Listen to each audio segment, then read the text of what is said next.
hello, you naughty ducklings. You want I some can't believe secrets? you clicked to listen to this. This is a spoiler-free podcast. Okay, everyone, shh. Right, come closer. I feel like Craig. Shh, come here. Got a secret. Come here. Don't tell anybody. Right, if you don't want spoilers, you've been warned. This is a spoiler edition of Conversation Street. This doesn't happen. This is like the first time this has ever happened. This is the first time we've ever done this. This is a cabin extra. It feels like this week warranted it. Yeah, there's been so much. There may be more to come. We'll tell you when it's released, whether we knew it or not. But for now, these are the official announced things that are happening. Well, no, there's a bit of rumours in. in. There are rumours in here. Oh, we're going to do one rumour because there's been a big old hot topic that Coronation Street have been getting a bit hot under the collars about. Gemma doesn't know. Gemma doesn't know. We're kind of ad-libbing this podcast. We've never done it before. We don't know what to do. I can't believe you can't remember the massive thing that people are getting really, really mad about in the last couple of months. What is it? Are you going to tell me now? I don't know. I'm allowed to tell you now. Is it? Oh, no. Debbie. Oh, That's a rumour. That has not been confirmed yet, but there's a lot of big old rumours going on there, and it's unfortunately looking quite likely, but I don't know. We'll talk about that later. Why don't we go through and we'll talk about the stuff that's confirmed? Yeah, absolutely. Okay, so we're going to, basically, the idea of this is to go through all the many, many comings and goings that were announced in the press this week. We'll talk about that big old Debbie rumour, and also go back over some of the stories that are to come in Coronation. I still can't bloody get it right. Some of the stories coming up in Coronation Street this year that we found out about when we went to the press day. And this is all stuff that's been around in the press since the end of December, but we thought that now might be a good time to get it all out there. People have said they wanted a spoiler cast this week because there's a lot of big news. So this is it. This is what we think about this it. Is I haven't even decided what I think about it yet. So this all started off on, was it Saturday night that things started? This isn't from the press day. This is just separate. Yeah, this is separate. This is all the departures that are coming. People are leaving going? Coronation Street. Well, do you want to go through them in order, or do you want to whack them all out and then? Okay, so we got Sue Cleaver is leaving, plays Eileen. We've got Colson Smith plays Craig, and Charlie Jordan is going, who plays Daisy. And then a return that we had confirmed this week is Katie Kavanagh, who plays Julie Karp. So I think before we go into any further, let's kind of talk about our thoughts about this. The Sue Cleaver one that came out. We were enjoying a nice evening meal out, weren't we, on Saturday night? Was where did we even go? Villa Romana. Villa Romana, yeah, love it. You don't care about that. That's where we were. So we're setting the scene. We're at an Italian restaurant. News comes up. Sue Cleaver is leaving Coronation Street after 25 years on the cobble. She's finally going. What's your thoughts? Well, I kind of saw this coming, to be honest with you. You did. Because she had health issues, then she took time off, then she wrote a book about, and it was all very positive about a new chapter in your life when you're an older woman, about how you get kind of, cast to the side and nobody cares about you, and there's no place for you, and when you've raised your children, if you've had them, what do you do afterwards? And it really felt like she was ready for a new chapter in her life, was what I was picking up. I mean, it's obvious that she was talking about moving forward with positive intentions and making something, a new chapter. I can't imagine staying at the same job for 25 years and not thinking that maybe that would be part of the change. I wouldn't say it was obvious, but I'd say, like, looking back, the clues were there all along. We'd actually been talking with a friend a couple of months ago about, who do we think might be leaving Corrie in the next 12 months, and we came up with a list of like 5 people or something, didn't we? And Sue Cleaver was definitely on yours. Yeah. I didn't think of it, but then as soon as you said it, I was like, oh yeah, of course, that makes a lot of sense, because not only has she been doing all her book promotion and had quite a bit of time off, Corrie, recently, to be honest. She's also been doing like appearances on Loose Women. She's been doing like interviews everywhere, and it just feels like she's getting her face out there so that people know her as Sue Cleaver and not Eileen. She did the Sister Act tour last year, didn't she, for the musical? Yeah. So she's really been testing it out, really, what it's been like life after Corrie, and it sounds like she's pretty much liked it. Yeah, because that was one of the things that sort of informed my thinking, was seeing her as Mother Superior. and she did such a great job. Yeah, she's been fantastic. And she seemed to really enjoy herself. Yeah.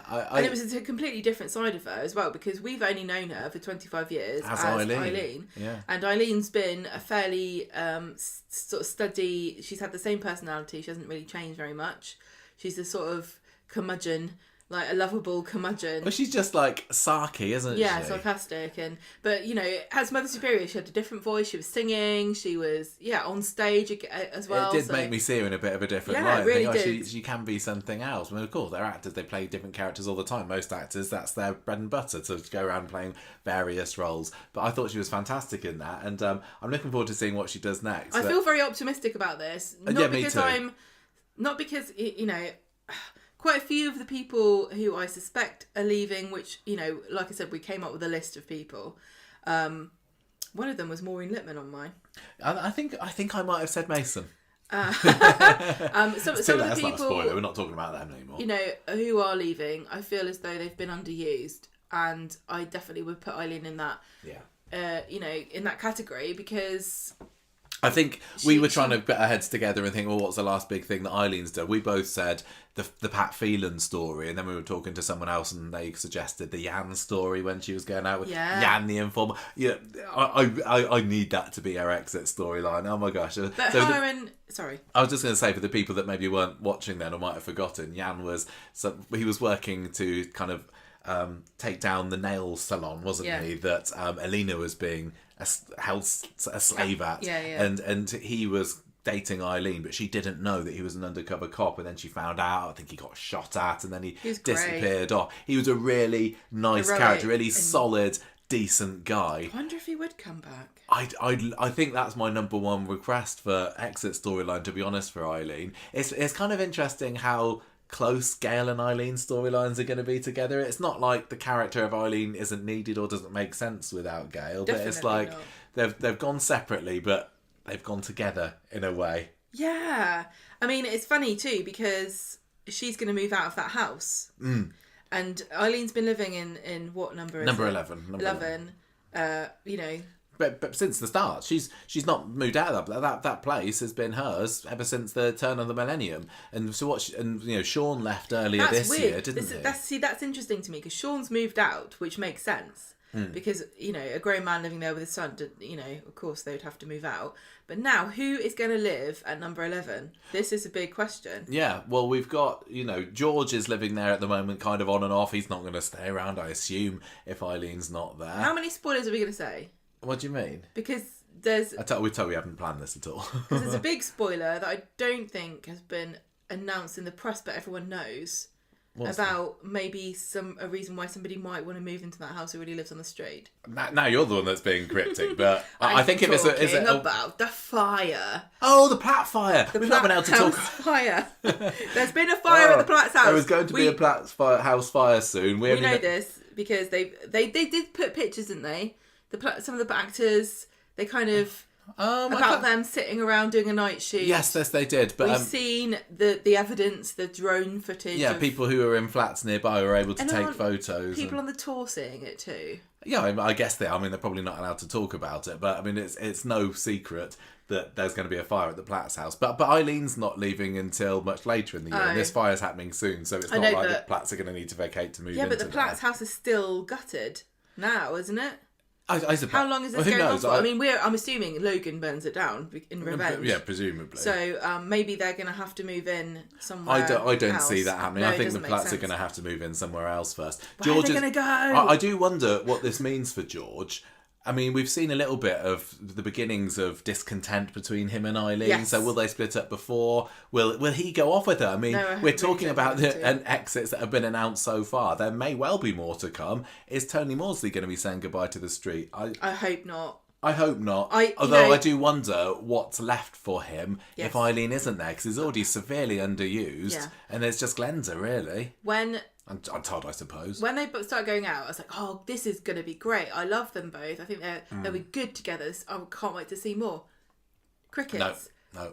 And what you have seen has been actually quite unpleasant sometimes, because they don't get on that well. No. So it's really not worked. It had might a be great the making potential. of George, to be honest with you, because I don't think this has worked out. I think they're great individually, but as a couple, they're just dire, aren't they? They're not dire. It was just They are. the potential has not been Yeah. reached because they've not been allowed to shine for various reasons. As you said earlier, Eileen hasn't been in the show for a little while. She's had spells off because of Sue Cleaver's health.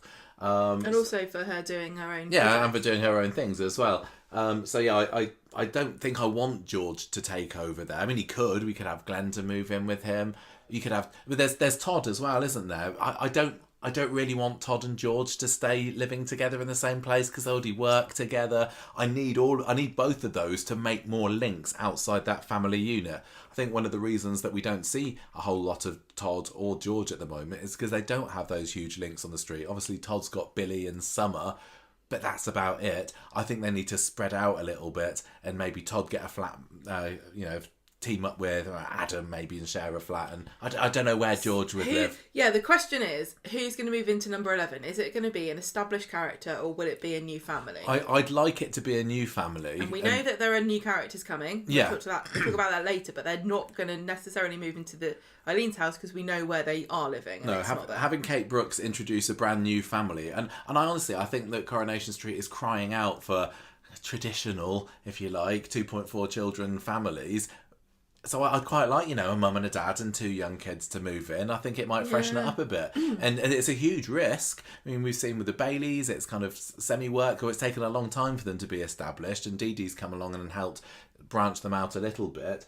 But there's been numerous examples of families in the past, like the Mortons and who else? Don't ask me. Don't ask Gemma. The Harrises, of course, that just didn't stay long. The Mallets even didn't stay for too long. But I think it's a risk worth taking. I've seen some people suggest that maybe Steve could move back in there because he's living with Ken at the moment. Right. Yeah, he is looking for somewhere to live because Cassie's told him. Yeah, but then I don't think he's going to hang around at number 1 up until Eileen leaves. Also, Steve grew up for part of his teenage years in number 11 as well. Ooh. And I don't know whether it's just a bit like stepping backwards. I don't know how likely this is. And I'm not going to reveal too much. But, with Eileen going, and you've got the Platts burning down the house, you've only got Yasmin left on that side of the street, and we've been talking for a long time about... What do you mean, on that side of the street? Oh, yeah. Oh. You've got Sally and Tim. Sally and Tim, yeah. Okay, so who could move around then? I don't know if it needs to be someone that's already there. Because that side of the street... It's got, that's the Maisonettes, and we've said for a while that we kind of want something to happen over there. I don't think it's going to. No, I think that by the time expensive. Eileen goes, the Platts will be back in the Platts house, I imagine, in number 8, and everything's going to be back to normal. Do you think they would ever change that part of the street? No, I don't think. Could they put another house in? I don't think they can afford to at the moment. I think they need to put another house about in. ITV's finances. Carla was looking for a house. Yeah, Carla could move in. That's not a bad shout. I don't think she'd want to live in... Carla and Lisa could... Yeah, she wouldn't want to live that side. She wouldn't. You're right. I don't know. I mean, I don't think we need to speculate too much here, but I think the idea that the vacuum that is going to be number 11 after all this time... I wonder if any of our listeners can say who they think might fill it in. We did get a statement from Sue Cleaver proving that this is actually real news and it's not just a big old rumour. She said, "I've had 25 privileged years of working on Coronation Street. The door's still firmly open, but as I reached my 60th year, I decided it was time to embrace change, look for new adventures and live fearlessly." So there we go. Eileen is out. I'm sad, but I don't think I'm as sad as I would be if it had been Eileen in her heyday. Yeah, definitely. It's similar, I'm sad to say, to the feelings I've got about Gail leaving, that it really does feel like an icon leaving the street, but how much of a ripple is it really going to make with how the stories have been treating the character recently? Not a whole lot, sadly. It's a result of the cast being so enormous that you could, some of these characters, honestly... Gail and Eileen, if they'd left last year and not told us, when would we have realised? Yeah. And that's not, that's not a slight on them at all because, both of those are Corrie legends and they've been on the show for so many years. It's sad to see them go, but it feels, it feels a bit like when you got, I don't know, they've kind of had a slow reduction anyway. Yeah. So I know it's not deliberate to make us feel less sad, because, you know, they want us to feel something about these exits. So I'm kind of excited to see Eileen have a proper story. Well, I'm also excited about what little we do know about her exit so far, which is the return of Julie Carp, which was announced yesterday. I mean, this is amazing. We love Julie. We loved Julie Carp. So she's a half sister, I think. Yeah, she's a half sister. There's a complicated backstory there that's that we haven't got the time to talk about now. But she was played by Katie Kavanagh. She was last seen in the show, about 10 years or so ago. We did talk about her when we talked about Jessie coming back, because she was you know, had maybe a slight, well, he fancied her, didn't he? Yes. She was his second in command. It's kind of weird that this hasn't overlapped with Jessie. Yeah, you're right. Julie being there at the same time as Jessie could have had real great potential, but equally, though, they had a trajectory that they were going on with the Gail exit story, and swapping out Martin for Gail. I don't think it changed the way things were going particularly, and this would have added a bit of an extra wrinkle. So she's coming on the show 21st of February. She's already filming. Yeah, it's coming very soon. Just about a month and a half or so away till we get to see her again. So she was also dating Brian. This is what I'm most interested to see with what happens here. I think we enjoyed them as a couple, Julie and Brian. Brian's obviously, he's been another one that's been very off the ball. He didn't really make many appearances on the show at all last year, and he's felt a little bit directionless. Yeah, Peter Gunn is great. Peter Gunn's all awesome. All of these actors just feel kind of wasted. Yeah, but it's a shame to we say. have seen like very, very, very slow burn romance developing between Brian and Mary. So I kind of think that maybe there's going to be possibly some rivalry between Mary and Julie. They're going to kind of fight for them. I think probably what would end up happening is that Brian will end up with Mary and kind of realising he has these feelings for Mary, or he confesses them. Maybe Julie is making a gun for Peter Gunn, and there kind of goes that way. But really, she's there to facilitate Eileen's exit, I think. I don't think it's been confirmed one way or another. Is this a permanent replacement, or is it just for the exit? Yeah, we don't know whether she's returning. No, I don't know. I think I'd love her to stay. I think it's just for her to take Eileen away. Yeah, I honestly, I think that she was maybe a character who was feeling a little directionless herself when she left. We really liked her. She's really positive. She's really kooky. Yeah. She's so full of vibrancy and energy, and almost in a way with all the drama and tragedy that's going on in Coronation Street at the moment, it almost doesn't feel the right place for her. But on the other hand, I'm thinking she could do some real good for brightening up the show.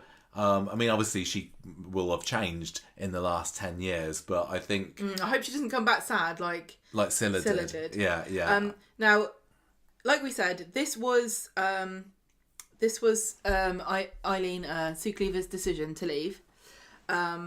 Yes. But I've just recalled something that I want to interject here. Go for it. And that is, I don't think anyone's spoken about this apart from us. The YouGov survey. You do have a bit of obsession with that YouGov survey. I'm sorry, I do, but do not forget, we did record something. It got taken off of YouTube, but we did record a video about us going through the quiz, question by question, and it asked about storylines that you liked, but one of the big things it had on there were randomly assigned characters. So everyone had a different batch where you had to say, do you like this character or not? So it would make sense. I definitely believe that all the people who have said I left of my own accord, I didn't leave on my own accord. I think the people that said they're leaving because they want to, I believe them because it makes sense for their careers. But I wonder about are there people who did not score very highly on this poll? And is that an easy way of saying it? Of like, it's not my, I didn't choose this, sorry, I'm going to have to let you go because the numbers here are just... I don't think that's a good look as a producer to say sorry. I don't think you'd ever admit that. It might possibly help guide your decision-making process, but I think any producer worth their salt is going to make the decisions primarily based on their own feelings and knowledge of the programme. No, but listen, if I was the producer and I had a bunch of numbers and it came back and there was a character that I didn't think was working... and the numbers said this character's not working, I'd say it's time to get rid of this character. if there was a character I liked and the numbers were bad, I'd say, I'm going to do something about this. I'm going to make this character likeable. I'm going to give them a story. I'm going to make them come up in the polls. So, I suppose do you see what I'm market saying? research is market research, and any business will do it, won't they? This is the first time that Corrie seems to have done it, and they did 2 rounds of this. There's been at least 2 rounds, because we've had other people saying that they've had one much later than us as well. And the fact that ITV has spent quite a lot of money, I think, on this to see who's liked and who isn't, and maybe it isn't been used to sort of get rid of people. But I definitely think it should have been used. It's going to be used in some way, otherwise, what the point of doing it? What's the point? Yeah. So the positive side would be to say it's being used to make, it doesn't look like this character's getting as much love as I think they deserve, and the actor's brilliant. I know what I'll do. I'll give them a story with this character. Yeah, that's a good point. I just so excited for this return. I was thinking I think it was at the beginning of the week, who could be coming in. Who might be some returns, because we saw quite a few returns in Corrie last year. Most of them were, recent characters coming back for another stint, but then you also had obviously Jessie and who was the other one I was thinking? Violet. They came in for a little bit, and I was thinking, every year there seems to be somebody who comes back. I'd quite like Julie to return. And literally 2 or 3 days later, it was announced that Julie was coming back. Well, so there's my little dream come true. That nice. I hope that it's not spoiled, because like you brought up Scylla earlier, and we were really excited to see her character come back 10, 12, 11 years ago, whenever it was, and then it just didn't hit the mark. And I hope that Julie still does have her spark. Looking at the cast photo that's been taken of her, it looks like she is just as happy. She looks the same as she is as ever. Yeah. Kate Brooks has said that she's going to have a secret that will set off a chain of events. She has said that. That have ramifications for Eileen, and I don't know what is that going to mean. I don't know. That could be anything. Secret baby. Maybe she's murdered somebody. It would be nice, wouldn't it? I wonder if it's going to be anything. As long as it's not anything that's going to be in any way looking like a retcon. I was actually pregnant with Brian's baby when I left. She was pregnant last at one time. point, because she was, Oh yes, I don't think she can have babies, can she? I think that Julie has been told that she can't have children anymore. Well, Katie Kavanagh was pregnant. Yes, she was, and she was wearing capes all the time, and it was very obvious that she was pregnant. I think she was pregnant when she left, didn't she? Katie Kavanagh's got a Hollywood movie son actually now, hasn't she? I don't know. Who's that? She then? has. I can't remember. You have a look that up. He's obviously old enough for his mum to come back to the cobbles now. Maybe is it Tom Cruise? No, I don't think it's Tom Cruise. You'd be surprised when you find out who it is, because I remember thinking, I don't know whether you will. Noah Jupe. You don't know. Oh, it's him from Quiet Place. Oh, wasn't it? Kid from Quiet Place. He's spinning a lot of things. I know. Right, let's move on. Done. Let's move on. So we got a lever, we got a comer backer. Next lever, Coulson Smith is going to be hanging up his hat, his police hat, as he retires from Coronation Street in 2025. And out of all of the leavings that we're talking about that are confirmed today, Coulson Smith is the only one that is the axe. Unfortunately, he said that he was told that he had to, Craig. He said, "Look, autumn last year, I was told Craig Tinker's time on the cobbles has come to an end in 2025, and I'm so sad for him. I'm gutted for him. I'm gutted for him as well. You haven't had a chance to listen to it yet, but honestly, I would recommend to anybody to listen to this week's special episode of the On the Sofa podcast, which he does with Jack P. Shepherd and Ben Price, who play David and Nick, because he has a very open and frank and candid chat really about what it was like to be called up to the office. It was really interesting just from a behind the scenes point of view, and he'd been saying he's been feeling a little bit worried about how long Craig was going to stay on the show. He said, well, my girlfriend's gone, Faye, my mum's gone, Beth, haven't got very many links there now. I haven't had loads of huge storylines recently, and I mean, the Corrie cast, even the biggest names, have got 1-year contracts. So once every 12 months, you think, is my time going to be up here? And he said that he had a feeling that his time was up. And then he got a phone call or an email, I can't remember, to say, can you come to the office at 7 p.m. tonight or tomorrow night? And it's a really late one. And this was the day before Helen Worth's leaving due. So this was only a couple of days before We went up there for the first time, and then a week later was when we met up with him and we were on the quiz team with him. So we knew God. he knew then, and he was like, but he's the nicest guy. He is the nicest guy, and he's so popular on the cast. Yeah, and honestly, the podcast is great because despite being told that this job that you've had since a kid is now gone, he's been taking it so well. He's been really positive about it. Obviously, he said he went up and he had the meeting with Kate Brooks, then came down and Jack and Ben were there, and then eventually kind of the news spread, and he had to kind of not make it about him the next day as well, with it being Helen Worth's last day. Well, he's such a nice guy. But he said he's kind of taking it as an opportunity for the future. And I really hope there's a way. I hope that Craig, can come back. I don't think he's going to be killed off. I think he's right that the character has kind of run its course at the moment. He'd become a bit of a joke, yeah, because he's not the only copper anymore. But even before, Lisa and Kit came along as regular characters, he'd just been a bit of a bumbler. And it's hard for him because a lot of the time on the show, the main stuff that you do is your job. But his job was just turning up and arresting people. Yeah.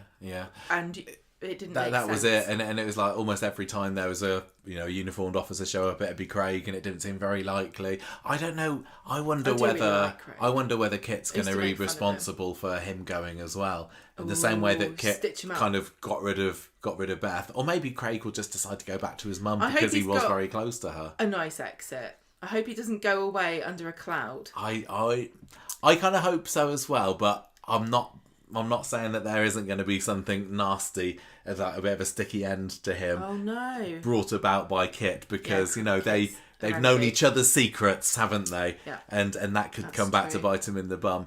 But he talked on the podcast about he's probably more likely to want to go down the presenting route, and he is. He's bloody brilliant. Really good presenter. We were talking about that ourselves, weren't we?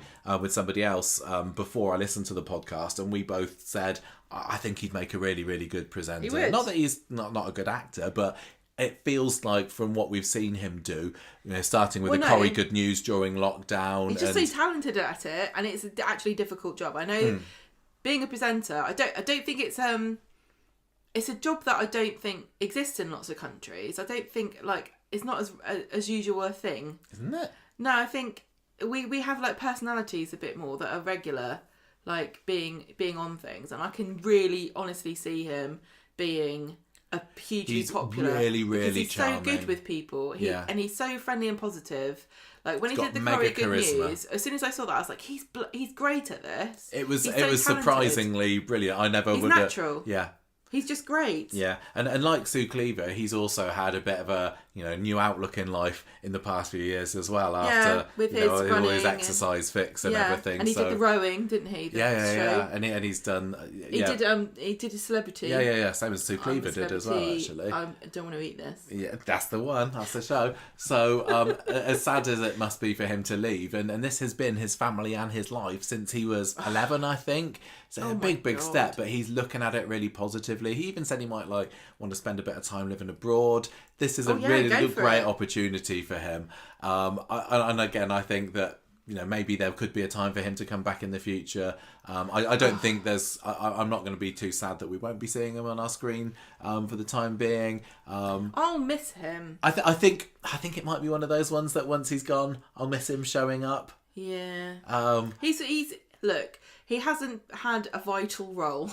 I think it's fair to say that. I think he would say that. But he's, and I have enjoyed his presence, and I've started to find him amusing, and I think that they've been using him well with Kit and Lisa, where he's like the dog's body. And that's fun, and it's really kind of a shame that his exit has come at a time when actually his role makes way more sense than it ever did before, because we didn't have other police officers that we knew who they were. We didn't have a set for the officers, and now we do. I think Craig could have really. But I wonder whether Kate Brooks has kind of taken a look at what people are saying about Corrie being too much of a police show at the moment, and she said, okay, well, let's get rid. Yes, they've got this new police set, but no set lasts forever. I can't believe that Kit is going to stay as a dodgy cop forever, he's going to have his comeuppance, No, I isn't see he? him as a Mike Baldwin or a Len Fairclough, not like a legend of the street like those characters necessarily yet, but as a kind of constant thorn in the side. He is gross misconduct. He is an I do want to be officer clear of the about law. what I mean. Yeah, by of course. I don't mean legendary. No. I just mean thorn in the side. No, he's planted evidence. He's been beaten up suspects. That kind of character can't stay doing that forever. It's gonna catch up with him. Joke. So that might, in the end, just leave Lisa as being the only officer. And I can't see that happening. I genuinely think now they've got Lisa. I think Lisa and Carla are probably the two safest characters in the whole show now. They are for the time being. At the moment, they are, and I cannot see them getting rid of because Lisa's there. I think you need another cop. Well, maybe they'll bring a new one. Unless they're going to completely transition her. The only way you won't need other people for her to talk to when she's at work is if she moves onto the street, and she, I think that might happen this year. I think it's pretty obvious that they're going to move in. We'll see. Right. No, it's fine. Anyway, Coulson Smith, it says, "Long live the Cobbles." He's so positive. He's handling it really well. For somebody who has, just not decided for themselves to leave. Yeah, so often you might get people who get fired, axed, pushed, whatever you want to call it, and then just let other people announce it, and he has got nothing to say. But he's gone out there and made a big thing of it himself, and why not? Good on him. Good on him. I think the world of him. I've only met him a few times, but every time he's been so charming. Yeah. And he's still got the podcast. Don't think you make a lot of money out of podcasts. We certainly don't. They've got adverts on their podcast. He might need another job. But as long as he can carry on doing that, and I'm kind of glad that it won't be the last we'll see of him. I really believe that. I think he's great. I think maybe we should get rid of Ant or Dec and maybe both of them. And just have Coulson Smith. He could step into their shoes. He could be the new Ant and Dec. Finally, the last exit that's been confirmed this week is a big one. This is Charlie Jordan, who plays Daisy. We are going to be losing Daisy Midgley later on in 2025, and this came as a huge shock to me, to everybody this week. This was big news. This was front page news on a paper this week, wasn't it? And wow, that's a blow to Coronation Street, don't you think? Yeah, yes. And but I would say that as soon as, when Daisy came in, she was a bit of a minxy, naughty girl, wasn't she? And then she was meddling. You didn't like her because she was meddling with Jenny and Johnny. Yeah, didn't like Johnny. But once I realised how much they, and how well she worked with Jenny, and they were investing in her quite a bit, I immediately, alarm bells started to ring in my head, like, Charlotte Jordan is so beautiful. She's so talented.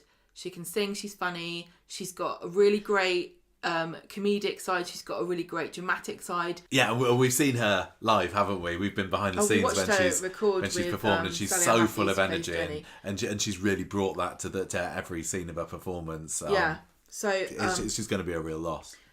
I thought, and I think I said this on the show. I definitely have said this on the podcast. She could be an icon if she stays in the show, but I also think she might not, and I think she's one of the ones who's going to leave sooner than we think. And I'm almost certain I said this, and so I'm not surprised that she's decided to leave, because she is such a massive talent. She's got a massive following on she is on going to Instagram. Be snapped up. I think even if she doesn't ever act again, she could make a fortune being an influencer, just like her character did. Yeah. But I think she's got a lot more to offer than that. And she is, it's really sad to say goodbye to her, because I loved her with Jenny. I loved the little looks they give each other, the relationship between those two.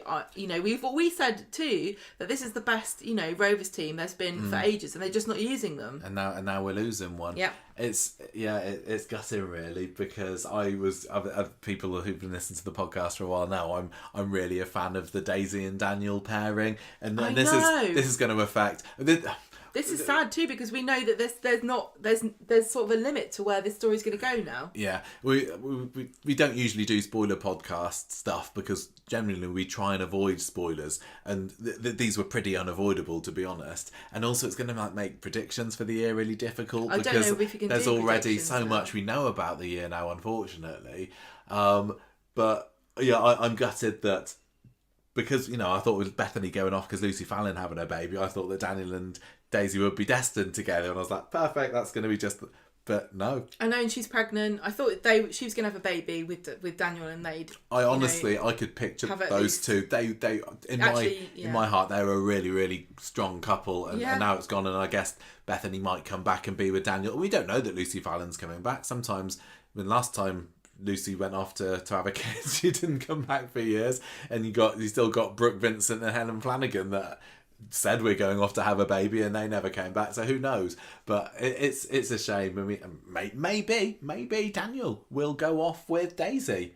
Who knows how many of these exits there's going to be? Because this has been the big news that's maybe made us do this podcast this week. Partly is that everyone's getting into quite a state about the state of Coronation Street, and you know, the phrases of sinking ship and crisis at Corrie and all that are being thrown about. When it was on the front page of the paper this week, it was like fifth actor confirmed to leave Coronation Street. I know there's still one that we haven't confirmed yet, or we haven't mentioned yet because Debbie, because it's still a rumour. But everybody's getting really, and I guess understandably, nervous about what this means. But I'm not. I'm not at all. I'm not. And it is a shame that we're losing Eileen. And Daisy's going to be a huge loss to the show. She's so good with Jenny. And I still feel that, you know, they 4 years isn't enough for that character. I'm gutted if we don't get to find anything more about her dad, which now I think we probably won't. Tom, her little brother, and what happened to him. If there's anything more to know about that, we probably won't.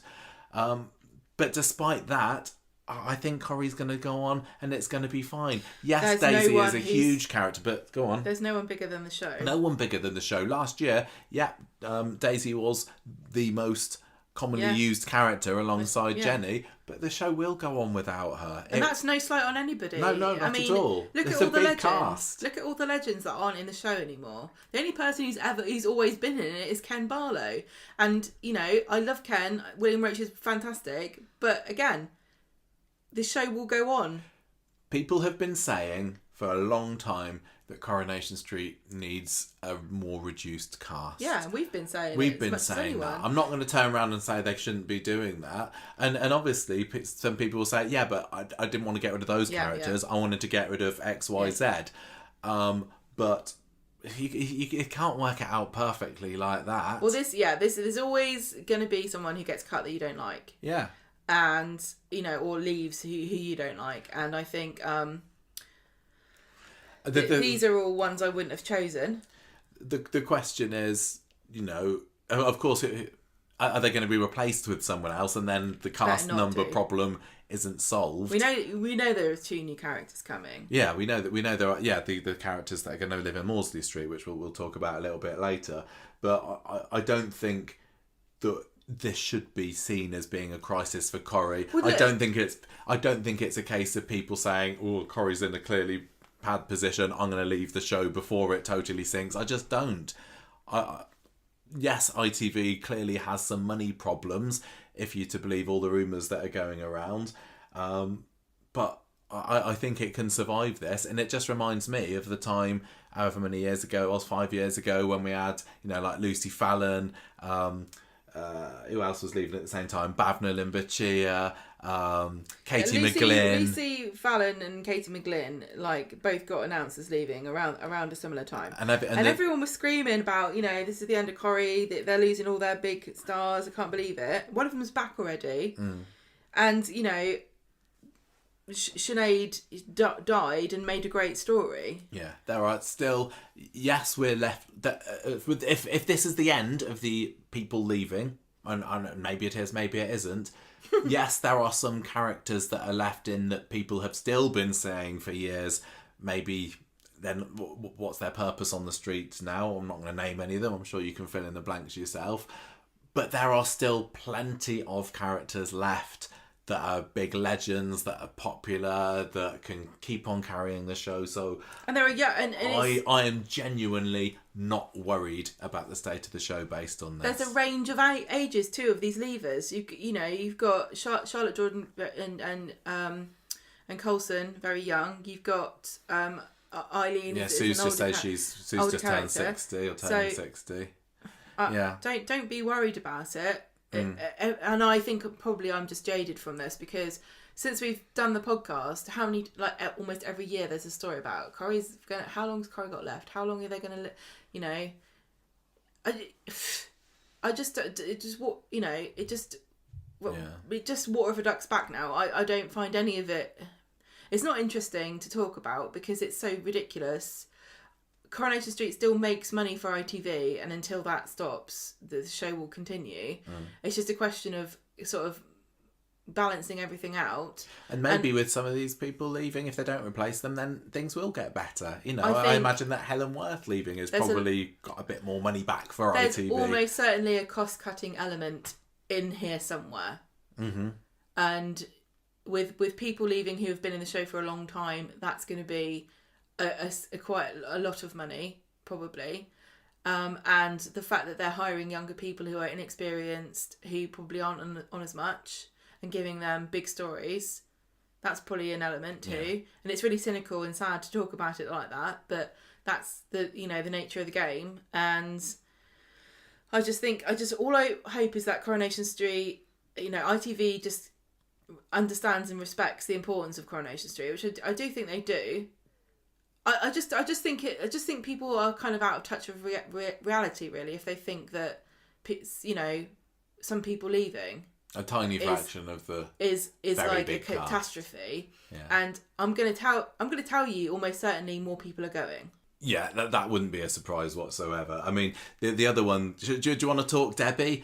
I think that the rumour of Debbie, which still hasn't been confirmed, although there are, sources close to Corrie that are saying various things about it, I think maybe this one is the one that's got people upset the most, isn't it? This is the one that upsets me. It's the one that upsets me the most. Not because, I tell you why, not because these other characters are not as good as her. Because I definitely, I'm not going to rank any of these characters. I think they're all great, and all the actors are great. But the exit storyline that has been touted as her exit storyline is the worst idea I've ever heard. I think it's a terrible idea, and I don't want it to happen to that character. And we've just been saying what a gift she is and how wonderful she is. Sue Devaney is an absolute treasure. Well, let's just say what's the plan? What's the rumour? They're planning to give her dementia, and then at some point, not in the 2025, I think. The sort of the rumours are saying that it's a long running story, much like it was for, say, when Mike Baldwin was leading towards his final exit. Not his only exit. There's not much more we know about it than that, because it's not been confirmed. It's just a rumour. The rumour is that Debbie is gonna get dementia and leave, die. Yeah, and at some point. And I think that's sounds such a really big tragic. Mistake. I love Debbie. I think that she has been severely underused since she came back. They're pairing her off with Ronnie. It's just kind of put her to the sideline. She's been at Chariot Square Hotel, which is not on the street, so we've not seen a whole lot of her. But she really does encapsulate that classic Corrie, matriarchy, bubbly. She feels like a true Corrie icon. I mean, she first started in the show back in the 80s, so she was created as a character of that era. And it's been so lovely having somebody be away from the show for so long, come back and still feel like somebody from the golden years of Coronation Street. She's funny, she can do the drama, she's a powerhouse, and it's going to be so gutting to see her leave. But also, like you said, the way in which they're she will possibly rumoured to be getting rid of her. Because it's another medical storyline. Gemma hates medical storylines. It's another sad decline of a character, and having to watch. I can't see it being in any way uplifting or heartwarming in the same way that Paul's was, where he found a meaning to his life, and he revelled in the time he had, and his relationship with Billy. We saw so much of that. None of that can happen with this dementia storyline. It's by its very nature an incredibly depressing and bleak thing to happen. My second point is it's already happened on Coronation Street, and I'm really not interested in talking about the fact that it was a long time ago. It's not. It doesn't important to me how long ago it's happened. It was a massive storyline, big character. For Mike, you're talking for Mike about. Baldwin. That's already happened. Don't do it again. It was done well there. It was done brilliantly. You can't do it better. We've seen them do repeats of storylines, and they get worse every time they do it, and this will be the same. Not that I don't think that Sue Devaney is can going to because we absolutely saw her knock it out of the park. She's incredible in her one-woman show, and that was poignant and beautiful. Yeah. In a way that I'm sure that will make. You're absolutely right. That's play that we went to see. Didn't You Used to Be Somebody? Yeah. I think it was called, and she played a really, really tragic character. Gosh, she was brilliant. absolutely she will break your heart. amazing. And that's another reason why I don't want this to happen, because I know I'll cry, and I know it will be heartbreaking because of how much I love the character and how good Sue is at playing it. I think it will be devastating if it happens. And my final point is, and this is why I'm hoping that there's a chance that they might change their mind. And if anyone's listening from Corrie, please change your mind. This is a huge, huge mistake. The other reason why I think maybe they might change their mind is because I'm not going to say who and I'm not going to say which show. There's another big storyline exactly the same as this with somebody in another soap happening right now. So why do it in Corrie? And it will be like a year later. You're going to look like you're copying, and it's just people are going to, Yeah. And people have already said I'm not watching it because of that. And it hasn't even happened yet, and it hasn't even been confirmed. It's such a deeply unpopular idea, and there are so many good things going for Corrie at the moment. And I know that they're going for a pool again, and I just think you cannot replicate that. It's the sort of story that just screams awards, doesn't it? They'll get but is it worth and it? it will be sad, but this is one of the things where I'm like, I don't know if I can watch it. And I've said before about medical stuff, I hate it. I don't like cancer stuff. I didn't watch Toya stuff, and the stuff now with Carla, because it's not a cancer storyline, I was like, okay, I'll be all right with this. But even so, watching this week's past episodes with Carla in, talking about her lifespan and how long she's going to live and the risks and things, that was starting to get to me again. It's miserable. It's not just miserable, it's unnecessary, because Coronation Street is not a medical show, and it shouldn't be, and they shouldn't be relying on medical storylines, and this is the hill I will die on. No more medical storylines. It is not necessary to make drama. You've got a massive cast of talented people, you've got all this history and backstory, and you can just click your fingers and go, oh, they're going to die of cancer. And why? I know it happens all the time. That's why we don't want to watch it on television. I'm sorry, but I hate it. All I will cling on to is on tomorrow's podcast, we talk about not prejudging a story. We said that a lot of people didn't like the idea of the knife crime one when the picture of it and the news of it came out, and then actually everybody loved it. So I think that it is going to be another one of these things though, where people say, wow, these were powerful episodes. Sue absolutely was amazing. I mean, at the end of this story, we've lost Mason, and people started to like Mason over a couple of weeks, but people have loved Debbie for years, and I think she's clearly going to be a bigger loss to the show than Mason was. And I'm just being selfish. Undoubtedly, it will be powerful and moving and important, and it will probably raise money and awareness. All I can hope is that Coronation Street or people, the higher ups at Corrie, have seen these reactions, and we don't know how far into the discussions and the planning that this is, and maybe there is a chance that they've gone, actually, let's not. I don't know. And the other thing, of course, with this that we haven't mentioned is, again, the rumours are saying that Sue has not chosen to leave. This was Coronation Street's decision. This is all rumours. All of this section is rumours, because it's not, and that she's upset that it's happened to her. And oh my god, it's just absolutely makes me sad. terrible. That really, really upsets me. I mean, I've always said that I don't think that they should make their decisions based on feedback, because you will chase your tail forever, because everyone hates everything all the time. But this is the only, because it's me. And I'm saying don't do it. I think you should listen. Let them know. And there has been a survey, a poll set up, hasn't there? What's it called? A petition. Petition, that's the word. And you can find it over on Digital Spies, a Save Debbie website. And I don't often have much faith in online petitions that actually make any change whatsoever. It won't make a difference. But Maybe it's worth a shot, isn't it? Yeah, but it's same as this, you know, and I don't think they should listen, because I think that their creative vision and the integrity of the decisions that they make is really important. And, you know, it's hard when people question you continuously. You've got to sort of have the courage of your convictions. This is probably the only storyline, apart from any cancer ones, where I'm going to say, just don't do this. I cannot. I don't know what it would take for you to listen to this, but if you ever listen to anything I ever say, which you shouldn't, but don't do this, because it's a bad idea. I just kind of wish that we'd known about this before we went up to Coronation Street a couple of months ago. I don't even know. Because we met Sue Devaney. I don't know whether she knew about it then or whether it was broken afterwards. We got no idea. But, you know, had we been able to... I've seen people online saying, why did nobody at the press day call Kate Brooks out on this? We didn't know it hadn't broken, and it hasn't been official. And I believe me, I would have done. We would have said something. But, you know, the only thing... We'll draw a line into this now, but the only thing I will say, and it really makes me sick to say this, but if you were going to do a story and you really were determined that you have to do a story like this, then Debbie Webster is a brilliant choice. I know, she'll be amazing. She will be amazing and everyone will be sad. But I think there's more to life than making things that make people cry, and I've never thought that was a good thing.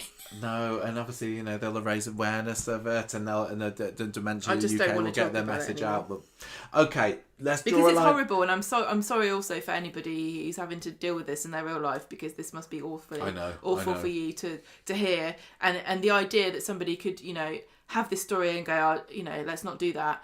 If only that could happen in real life. I know. It's just tragic. Let's draw a line under it and talk about some stories. Yes, yeah? Shall we move on? So speaking of cancer. Yeah. Should we start off with that one? Yes. Kevin's going to get testicular cancer. Yay. Oh my God. I had a really lovely time at the press day, and a lot of the stuff that Kate Brooks was saying was really exciting to me, and I was genuinely smiling and gasping when it was announced that Mark Bayliss was coming back. And then when this was announced, that, I was like, no. I didn't smile. Don't think she was looking at me. I don't think she cares. I don't think she cares what I think. It doesn't matter but what you that think. was the one announcement that when I heard it, I just felt really bad for you, because I don't love cancer storylines, but they don't affect me in quite the same way as they do you. And I thought, oh no, Gemma's going to hate this. Gemma's going to hate it. Kevin's got cancer. But he's going to be upbeat about it. He's not going to be embarrassed. That's what Kate Brooks says. It's very important that he is open and honest. And I think they're using it as a way to get men to feel less embarrassed about health issues. I think it's a check your balls storyline, isn't it? It's going to be a check your balls story. But we had a check your balls story with Robert. Yeah, but nobody really cares about Robert. I think with giving Kevin the story, maybe it's going to be, you know, a little bit more of a character that you really care about. I don't believe that, you know, the big Kevin fans out there need to worry that we're going to be saying goodbye to Mike Lavelle anytime soon. I really don't think I think he's going to be okay. I think it's a bit like, you know, with Toya's cancer storyline this past summer and Robert's cancer storyline when he had testicular cancer 5-6 years ago, whenever it was. It's going to be kind of over and done with fairly soon. That's my prediction. I've got no idea. I think it's going to raise awareness, and then it'll be fine. I'm kind of, in a way, looking forward to seeing these scenes that are being teased here with him and Tim and Steve, because I think they will be able to do a good job of making light of it. And it's obviously something very serious, but to have these characters having probably quite awkward conversations about their privates will probably be quite funny. Obviously, they need to make sure it stays serious and they get a message out and they don't make light of it. But I think in a somewhat similar way to the Paul story, it's not going to be, you know, wall-to-wall misery. Okay. No, that's your reaction to that.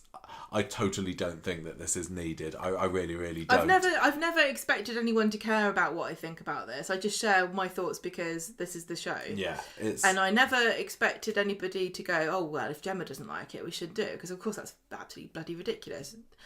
But I am really kind of disappointed that after they've already done a cancer... How many is there like a quota or something? How many cancer storylines? There has to be at least one a year or something like that. It's not I just don't get it. I think with that being a understand. particular trigger for you, it feels more often than it is. No, but I don't care. Seriously, I'm just going to be honest about how I feel about it. Yeah, well, that's what this is about. But like, you know, I know that when we were younger, it was something like, you know, 1 in 6 people will know somebody with cancer. Right, and then it went to 1 in 3 people will know somebody who gets cancer, and now we're at 1 in 3 people will get cancer. And I think recently I heard it was 1 in 2. Yeah, that's what I've been hearing. You will recently. get cancer. It's like you toss a coin, you're going to get cancer or not. I just don't need this. But at least these stories with Kevin, presumably, and Toya last week shows that it's not a death sentence necessarily for everybody. But it is, though, for some people. It is for people. Sorry, but not I just for don't want to everyone. talk about I know, it. that's fine. Well, also, as part of this storyline, Kate Brooks alluded to the fact that the relationship between Kevin and Abby is going to be tested. It says that she's going through her own... It's funny because part of the press day... Kate was not revealing some things. Like, for example, she didn't reveal, and we actually didn't say this on the podcast that's coming out tomorrow, she didn't reveal who gets stabbed, did she? No. So we were sitting there thinking, who's going to get stabbed? Who's it going to be? We had no clue. But here she says... Abby's going through her own situation as she struggles in the aftermath of a big event that happens in January. She loves Kevin and he loves her, but temptation comes Abby's way. Let's put it that way. That really worries me in the same way that Shona sort of having that one night stand with Kit was a big gasp moment, but actually it's left a really bad taste in my mouth. To be fair, I know that I don't feel the same way about Abby and Kevin as I do David and Shona, but it doesn't mean I want this couple to split up. They're together, they've been together for a decent amount of time now. Let's not have Abby have an affair and risk blowing it up just for the sake of a big drama. I hope that she is just tempted and doesn't act on that temptation. That's what I'm really hoping for. I think Abby's better than that. And I know she's had her struggles, but she's loyal, I think. We've also got the Carl Webster angle to this storyline, yeah? He is a return. No, he's not a return. Well, he is He's a character that exists. Yeah, this isn't a brand new character. This is Kevin and Debbie's brother. So Bill fathered another child with a different mother, and they've always known that Carl existed. Yeah, but he never gets mentioned. He's never been cast. No, we've never seen him. He never gets mentioned. And I think the story is that he's been growing up in Germany, or he spent a lot of time in Germany. I'm not expecting him to come with anything less than a full old Mancunian accent. I know why he's come back. Because he was like, finally, we're going to get some decent carbonara in this country. And then it doesn't pan out. And he's like, well, stuff it. I've been here for so long and it's just not happened to me. Maybe it's just Stu's really wound him up. Probably. As little as that. This was a really big gasp moment was for like me, out actually, of in the nowhere. press day. Like, what, Carl Webster? I would never have expected this. It's a kind of character, and I think we did an episode once of the podcast on long lost family members, and we probably we must have mentioned Carl then. I think, I wonder if they're ever doing anything with him. No, probably not. So when Kate Brooks mentioned Carl Webster, and I think, not wanting to blow our own trumpet or anything, but I don't think that there were lots of people in the room who knew who Carl Webster was. They would have recognised, obviously they're talking about the Webster. Oh, yeah. But like, here's Carl, like a secret son. It was like, who on earth's that? But we were like, oh my gosh, Carl Webster. I've got no kind of big expectations about what he's going to be like. I've seen some people putting a rumour out there, not rumour, kind of speculating that maybe he could be a new love interest for Todd. Because I think part I've heard people say that. of Kate's... teasers that she gave was that there is going to be some developments in Todd's love life in 2025. So maybe, although go on. No, carry on. I was going to say, if there was another member of the LGBTQ plus community in the Webster family, I would have thought that Sally would have made a bit more of a big deal of it up to now. Well, maybe Kevin doesn't know. Could be. I mean, Carl coming back rings slight alarm bells for me as far as Debbie's future goes, because if you're going to give Debbie early onset dementia or whatever, then having more people around her as her family is going to be of benefit to you. Yeah, that's true. And there might be discussions about who's going to pay for this, who's going to look after her. And maybe she won't remember things about Carl that she should really have. Yeah, but I don't know. I can't remember don't. how much they know of each other at all, because it's a different mum. Well, they weren't there. Like you said, they were in the 80s, and this was when Kevin and Debbie were sort of young adults. Yeah. Because Debbie was looking after the house, like she was the surrogate mother. Yeah, I think Carl's supposed to be about our age, maybe a few years younger than us. So younger than them by a bit. Yeah. By quite a lot, actually. Oh no, he must be younger than us, because he wasn't around when the Websters first came in, and that was mid-80s, wasn't it? So yeah, he's maybe 7 or 8 years younger than us. So they're probably going to cast some hunk to play him, I expect. How interesting. I'm not like super excited about what's he going to be like or what the storyline's going to be for him, because he's a total blank slate. And see what happens. But that definitely got a big grin from me when it was mentioned. Well, just because nice. this is not a character who I thought I'd ever see, but we knew could have been seen. It's nice when you know that they're invested in the past. Yes, yeah. Because it shows a love of the actual, the show itself and its history. And Kate Brooks did say to us in the other interview that we did with her that she's invested in the past, because we said, is there going to be links to Corrie's history? Yes, she said that's really important to me. Same with the friendships, which I guess, like we were saying earlier, we might see a little bit with Kevin and Steve and Tim in upcoming scenes. Hopefully they'll have more than their bits and pieces that to be talking about, but we'll see. So it feels like it's a big year for the Websters. Wouldn't it be lovely if we got Rosie and or Sophie to come back, but nothing has been announced there yet, and I certainly don't know anything. No. On the record, if the hospital set ever gets burned down, it was me. I think if I can get in there, I'll do it. I think that there would be a whodunit. I'd go down for that. I would.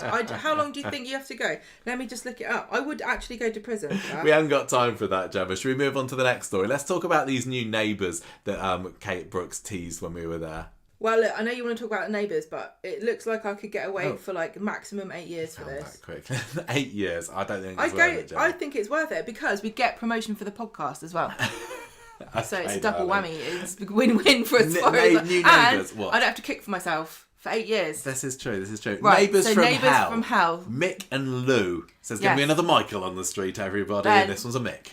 Right, so there's a ginnel running behind the terraced houses of Coronation Street, and that other side of the street, that's called Maudsley Street. We've only ever seen anyone live there once. Yeah, it was, and that was the snobby. Yeah, Imogen was her name. I can't remember. That made Gemma feel bad. But these people are living opposite Chesney, and they are, like you said, Mick and Lou. I found that really interesting when I found out that they were actually going to be putting someone in Maudsley Street. I've got no clue whether this is, a long-term family or whether this is just some that are going to come in for the story and then either move out or just not have any other dramas. But it's definitely an untapped space, isn't it? That Maudsley Street it is set. Interesting And God, we were saying earlier in the podcast, are they going to bring in new characters to replace the ones that are leaving? I kind of forgot that, yes, they are. So, but it could well be that it's just for this story and that's it. But don't forget that there's always new characters every year. Yeah. They just don't all stay for very long. No. So these characters will be appearing on screen next month. Yeah, in February 2025. And Kate Brooks has used words like ruffians, chaotic, live wires, neighbours from hell. They've said chaos, damage. She's not gonna. Well, she went into a bit of the link, isn't it? Because there's a link to Chesney. Yeah, she says that they're coming in as a link to Chesney. I mean, we're getting to the stage where it feels like Mick's the van man. It does feel like that. And that would make sense as to why he's always around. Because he just lives round the corner. Yeah, he's not stalking Chesney. He just lives round the corner and Chesney hasn't been round the corner. No. And if he had, he'd know that there was still a poster of him with a fresh Coast 4 underneath the viaduct there.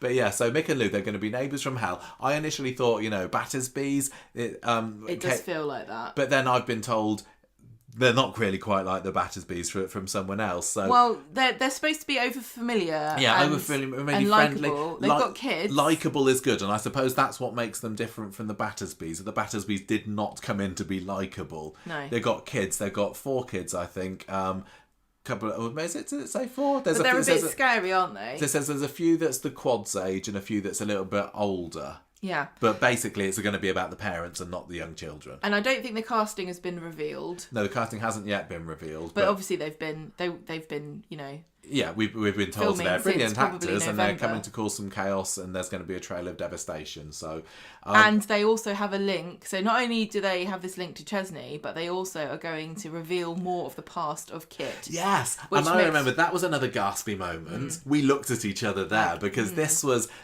before the reveal of who killed Joel that we heard about this back in November. And obviously back then, my top suspect was Kit. They led me right down the path of it was Kit that killed Joel. So when they revealed that this Mick and Lou couple were going to be able to unveil more about the past about Kit, I was like, well, Kit's surely not going to be in the show then, is he? He killed Joel. But no, Kit is... for now, sticking in Coronation Street. We know whether he's still going to be here at the end of the year, I don't know. So they know something about Kit. They're going to know something about his past. Something makes me... I mean, the logical thing to say here is that they have a sort of criminal element to them, if they're, you know, chaotic and ruffians. Could be. And maybe they have seen Kit get up to something he shouldn't have done. Yeah, possibly. It could be that if they're a similar age to Kit, was it just did they know him in his youth? Have they got some dirt on him from when he was a student? Maybe, or maybe they're going to take umbrage against Chesney because of his link to Kit. Yeah, quite possibly. There's lots of potential there. I am quite excited about these. Yeah, I was saying earlier that I wanted a new family to move into number 11. I mean, that's going to be a permanent thing. I don't know how permanent this is going to be, but I am looking forward to seeing them. And I just really want to know what they're going to look like. I'm really curious. I'm really curious. When was the last time we had a proper... Well, the Baileys were the last big family to move in, weren't they? And that was 6 years ago, I think. It's felt like a long time, and I've got a lot of goodwill for Kate Brooks, and I hope that if this is a family that she wants to keep in for the long term, that they spark the interest and the imagination of the viewers. I think it's a bit of an iffy move putting them in a story with Chesney and Gemma, who aren't necessarily the most popular family at the moment. And, you know, if there's going to be more Chesney and Gemma stuff, it could go down not too well. But the way that Kate presented them and described them and spoke so positively, and again, I know that's her job, but from being there in the room with her, it didn't just sound like PR talk, did it? She really sounded like she was excited about this and all of the other stories that are happening. She felt like she had a real love for Coronation Street and that these characters are going to help, you know, buoy up the show. Well, also, and I couldn't help but trust her. The thing that she's saying about them too is they're the sort of characters I think Corrie's been missing for a bit, and I've been crying out for, because she says... they're really enjoyable. They've got a charm to them. They're not just inherently unlikable. They've got a charisma. They've got charm, but they do and say things you shouldn't say or do. They're fun. Yeah, that's why it made me think of Les Battersby, but apparently they're not like Les Battersby. Well, Les Battersby is of an era that you couldn't do now. So. This is true. So I'm, you know, on my excitement level about this family, I'm probably at maybe about a 7 out of 10. What I think for Mick and Lou. Yeah. You feeling positive Sounds about right. them? Yeah. Okay. Right. What else did we have? There was a little bit of a tease about Carla and Lisa. I think a lot of what Kate talked to us about has already happened, like the kiss at Christmas or them having a nice Christmas together. So we didn't know that at the time. But she spoke. This is obviously where we had the big Rob Donovan is coming back reveal, and she said that basically this is going to cause a little bit of chaos for Carla and Lisa because it's something unexpected dropping on them. I don't know whether it's actually the kidney thing that's the big chaos. I can't see at the moment how much of an impact Rob can have on their lives if he's in prison and they're not, you know? I mean, he can be manipulative, and it depends on whether he approves of the relationship. But I don't think it was in this when we heard her necessarily, but I know a lot of like Swallow fans are really concerned about, is there going to be a lot of tension, or like will they break up over this year? And I think Kate Brooks has said that, you know, they are going to be together. Yeah, you know, I don't fear I don't think you have to worry for the future about of Carla and Lisa, and at least for the next 12 I also months think if you're a anyway. Swallow fan, you're not listening to this for your spoilers because you already know almost everything. You probably know more than we do. Yeah, oh my gosh, I'm sure I do. Yeah, I mean, the thing is, I don't even know much of what's going to happen next week on Coronation Street for a spoiler cast. I'm not looking there.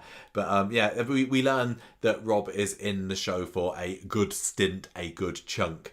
Whatever that means, who knows? Is this a month? Is this 6 months? I've got no idea. But I can't imagine there's an in prison story that's going to last that long. Because he's got to be convinced to give his kidney up if indeed that will happen. And if he does give his kidney up, then he's going to be in hospital. But what if he has a complication and he has to stay in hospital for a long time? Yeah, that would be a really easy way of just keeping him in the show, accessible to people. Well, I think it could also be quite interesting if Matty and or Logan are in prison with him, and I'm sure he could cause a little bit of trouble there. That would be maybe an interesting angle. Yeah, because Tina at one point was dating David.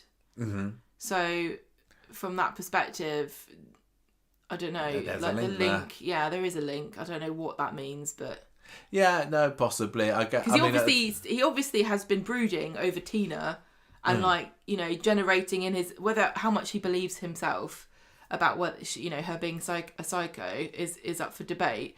But he's obviously been thinking about Tina a lot, and so anyone who's linked to her in any way at all is going to be an enemy of his, and that is David. It's really funny because I don't necessarily see Rob Donovan as being a really, really villainous character, and I've seen lots of people express the view over the year that they shouldn't have made him a murderer and that Mark Bayliss should have been kept on the street, and it was another big explosive shocker, but actually the consequences of it is that we don't have Rob on the show anymore.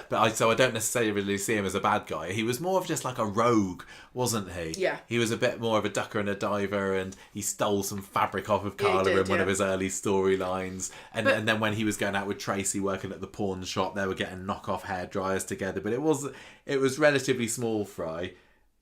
But yeah, I keep forgetting. I think it's because I'm mixed up in the excitement of him being back. I'm thinking, hooray, he's back. He must be great. He must be a goodie. But he's not goodie. He's not. So I think, especially if he gets talking to Matty and or Logan in there, that could cause a little bit of problems for the Platts, and maybe that's where the fire starts. I don't know. But anyway, she said that he was part of. So a few people who were going to return, and we know now that Julie Carp's coming back. Yeah, she said other familiar faces. So there's Julie. That means that at least one more person is coming back. No idea who it is yet. I hope that it's somebody on a similar scale. What? What? We just know one more person, but we won't talk about it. Did we? Yeah. Oh yeah, yeah, we do. But I don't think this is maybe who minor. she was talking about, but I'm not sure. No, I hope that they're going to be on the scale, because it feels like Julie Carp and Rob Donovan are quite big returns, because it's been 10 years for both of them since we've seen them, and I don't want her to say, it's going to be another return, and it's going to be someone who was literally in it last year, or it's the Bishop. I don't think it's going to be there, but there wasn't a whole lot more of Carla and Lisa stuff that was disclosed in this. I think that was nearly it. She did speak a little bit more about the Platt. She kind of hinted at the fire. We didn't know when we were going that the fire was happening, did we? But they were filming it like a week or two later, so we found out about it then. She did say that there was going to be a big event in early February, a massive stunt which have massive consequences for David. So that's going to be the fire there. But then she's just kind of a little bit more vague about there's going to be lots of Platt drama in 2025. I do like what she said about I love David and Shona, they are so strong, because to me that means she sees the value in the couple the same as I do, and I've gives me a little bit more faith that they're going to be able to get through this. Well, she says, can they survive it? I'm not going to say. She does, but even actually, when she says they get everything thrown at them in 2025 and more, that kind of makes me think they're not going to be split. They're going to be united and having things thrown at them. And I think that sounds great to me, as long as they do make it through. Audrey's still going to be integral to the Platt, she said. She's going to be, I like this quote, she's going to be tutting and judging and doing the Audrey noise all the way through. In this fire, she says David is going to lose some things that are very important to him. I can't remember what the exact quote was now. There's massive consequences. Not what? David the dog. Oh my god! Do you think they'd do that? No, they might wouldn't. do. They would not have a hot dog storyline. I don't think so. They're not going to kill off Lily. I've made you wonder now, haven't I? So, I don't know. I'm just really, really glad that 2025 sounds like a big year for the Platts. This is another thing that we came away from the press day thinking, that sounds great, because there's not been enough Platts in the show for a very long time.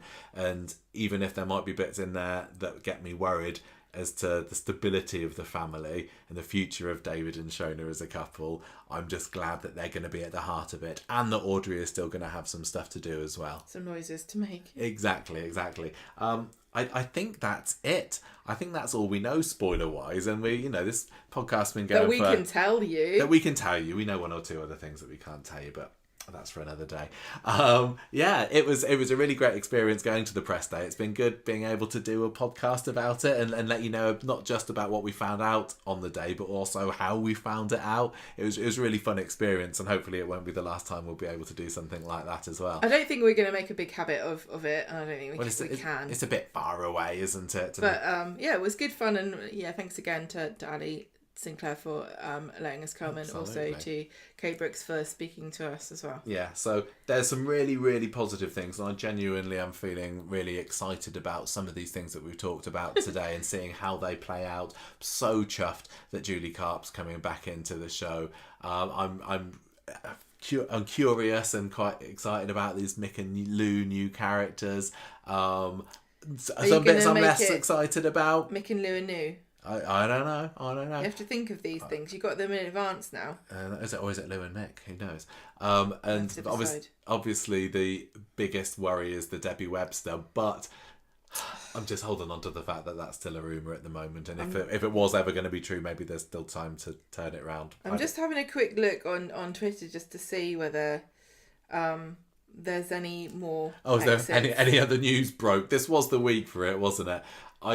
Hopefully, it's going to be fish and chip wrapping next week and people will be able to move on for it. But it's been a rough start for Coronation Street, and I really feel for those guys at Coronation Street, especially in the Corrie press room, who have had to deal with all of this coming through. I suppose in many cases it wasn't necessarily a leak. I mean, it seems like Coulson chose to announce the news when he did. Oh, we know. Look, there's more to it than.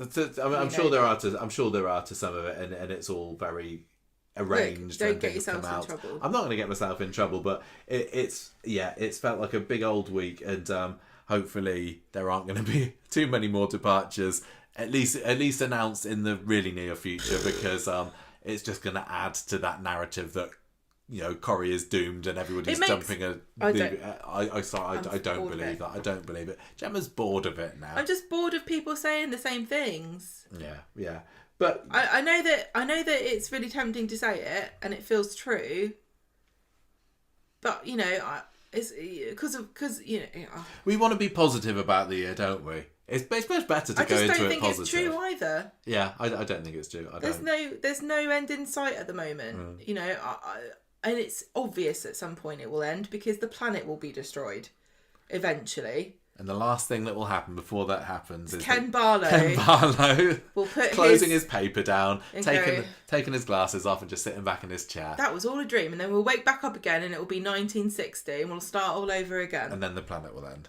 Yeah. No, then we go back in time to save the planet. Okay, fine, good plan. It's probably something to do with all the medical storylines. Just to blow that place. I'm telling you, I'm going to blow the hospital up. So this is the end of our first ever spoiler cast of Conversation Street. We are still, on the whole, a spoiler-free podcast, and I don't think that we're going to be doing things like this too often. I hope that threatening arson isn't a crime. I was only joking. Obviously, you're only joking. It's fine. It wasn't me. If it wasn't. It was me. hope. It was hope. I was here the whole time. So please, I hope that people have enjoyed this. Let us know what you think. Let us know what you think. We can't. We literally can't. I'm not going to go out. Go on. We don't want to anyway, because we want to do, it's kind of ruined our speculation predictions idea, because it doesn't feel right to do it now. And also, when there are things that are being teased on the show, I don't know, is there going to be an episode in the future where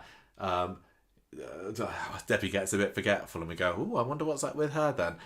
I don't like knowing spoilers, but we had a brilliant opportunity to get to Coronation Street and find this stuff out. We couldn't have avoided all this news about the comings and goings on Coronation Street this week, so we thought it would be a perfect opportunity to do something like this. And hey, if we get invited to another press day and we go along and we find some more stuff out about the next coming months, maybe we will do something then. So I guess keep your eyes and your ears open for that, really. But anyway, we'd better go. We better stop for the evening. Thank you so much for listening, everybody. Let us know your thoughts about what the news is that's been announced for 2025 so far. What do you like? Who you're most looking forward to seeing come back, if there are any more returns?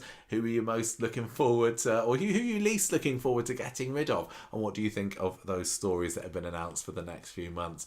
But until then, goodbye from me. Bye. Goodbye. Bye for Gemma. Bye. And ta-ra.